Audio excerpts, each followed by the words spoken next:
YouTube, Computer Kid 1460 here, and today we're going to be doing an unboxing of the Google Pixel 3a XL. When this was announced at Google I/O earlier this month, I just knew I had to have it. I mean, because as you guys know, I had a Moto G6 before this, and it still works fine and everything, but I'm just getting sick and tired of Motorola's lack of updates.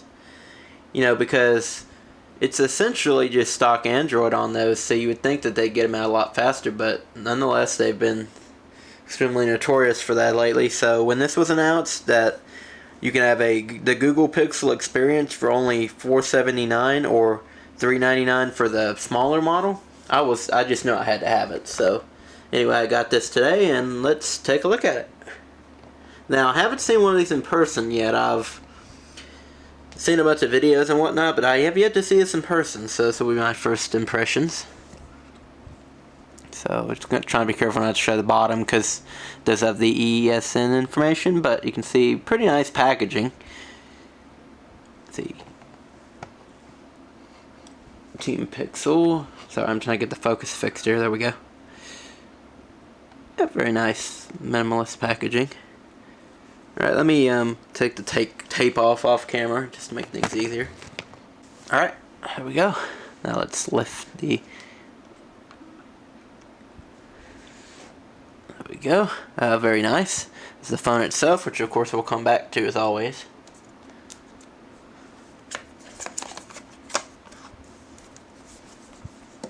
See what else we got in the box here. We got, looks like, some documentation.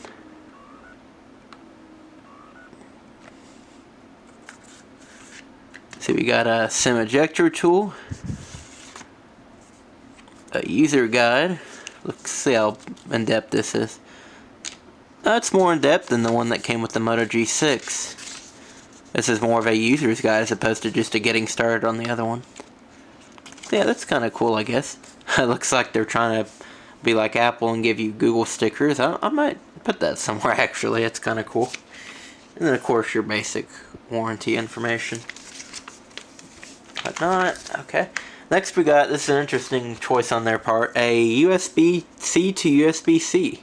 So I guess they're assuming that most people using this will be using it with like a Chromebook or a MacBook that has USB-C ports.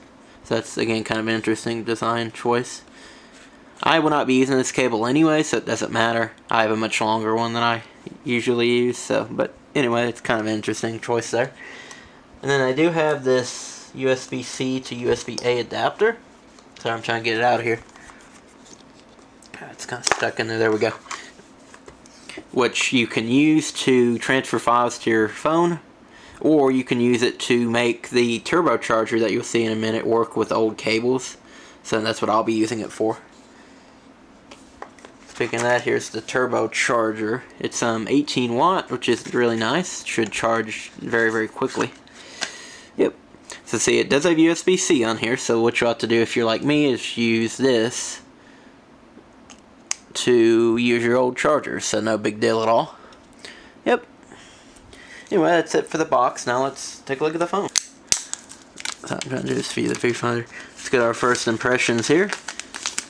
It was really nice. You know, people were complaining that it was plastic instead of metal, but honestly, if you're like me and you use a case especially, you really don't notice that it's plastic, and plus it feels really premium nonetheless.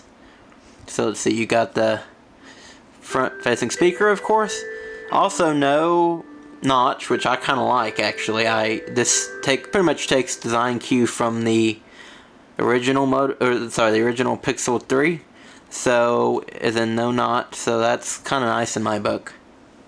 I think if you're going to do a knot, or if you're going to do an all-screen display, I think you should either do like Samsung does, where you have a cutout in the corner, or ideally, you have like the OnePlus 7 and it's a pop-out camera. So that's just my preference personally.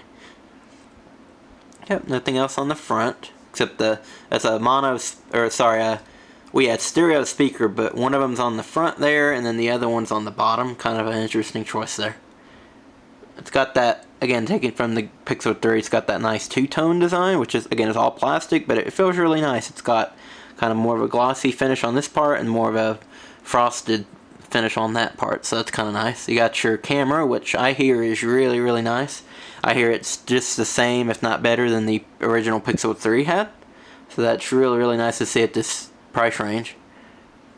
You got the fingerprint sensor on the back, which is kind of nice. My mom has an LG V20 that has a back fingerprint sensor as well, and I kind of like it, actually. I think it's a very natural way of doing it.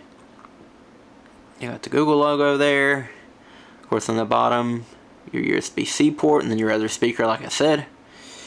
Nothing on the left side except your, can't see it but very well, but the SIM tray. This thing does support, I got this pamphlet that came with it that advertises SIM free. This phone apparently supports eSIM on certain carriers, and Sprint was listed as one of the included carriers, so I will see if that works for me. If not, of course, I've got a SIM card I can use with it. But anyway, on the right side again, it's hard to see because it's black, but you got the power button. Below that is the volume rocker. And yeah, that's about it for that, so let's go ahead and boot it up. Of course, I'll be doing a more in-depth review like I usually do. I didn't for the G6 just because I figured it was too late by the time I got around to it, but this time I do plan on doing it just because I felt like this is going to be a more sought-after phone than the G6 was. So anyway, again, sorry about the... I'll figure out the focus eventually. I think there's a way to set it to track objects, so I need to kind of mess around with that a little bit. One thing I forgot to mention, but I'm just now noticing, it's got an OLED screen, which is really, really nice in my opinion. I'm used to the Moto G series. I've been using the G series since the G4, and I've been used to an LCD screen, which is usually what lower-end phones like, or mid-range phones like this have.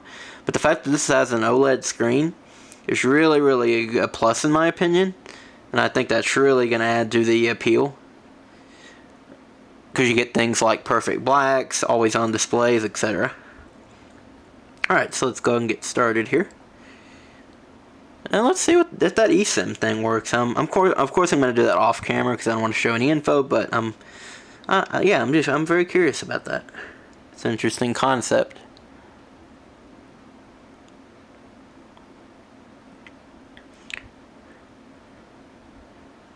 Alright, let's try the SIM-free thing. Of course I'm going to do this off camera though, so hold on one second, let me see if I can get this to work.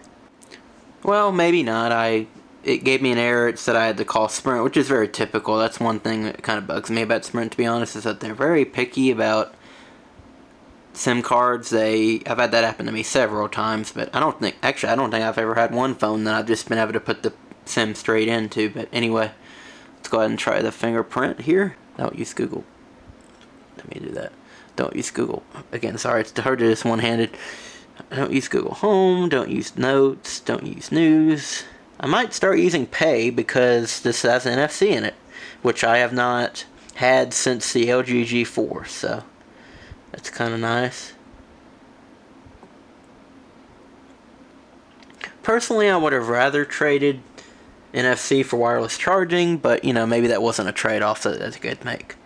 Anyway, yep, so again, looking at this off the camera, it looks really, really nice. Like I said, having that 6-inch OLED display is really, really nice. If you're interested in the smaller pixel, it's 5.7 inches, I believe. So, you know, it's just whatever your preference is, I guess. Although this bigger pixel, one advantage of it is it does have a bigger battery, 3700 milliamp.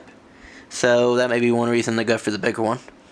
But anyway, yeah, like I said, not gonna do much else here in the unboxing. I just kind of thought I'd get it out of the box and give my first impressions, and my first impressions are really, really good. So I'll play around with this as my daily driver for about 2 or 3 weeks, and come back with a, don't worry, much more professional review. So anyway, I will see you guys then. And also, I'm gonna put more detailed specs in the description for both models. So if you're thinking about getting one of them, then you can look at that. Anyway.